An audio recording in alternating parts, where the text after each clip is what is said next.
65 ka mga tao nga nalambigit sa illegal nga demolisyon sa San Roque, Bangkal, Davao City kagahapon sa kaadlawon ang gipang-aresto sa mga pulis.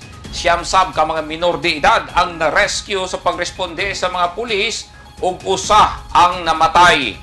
Bandang alas 2 sa kaadlawon Enero 29 dihang girespondihan sa mga pulis sa Talomo Police Station 3, City Mobile Force Company ug SWAT sa DCPO ang report mahitungod sa kaguliyang sa lugar.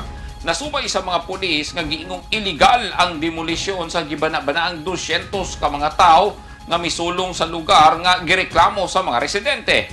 Atol sa commotion, usa ka alias Jun Lipat ang nagpabuto og pusil ug aksidente niining naigo ang iyang kauban nga giilang si Noli Campos, 30 anyos, taga Purok 23, Pantinopli Village, Maa, Davao City.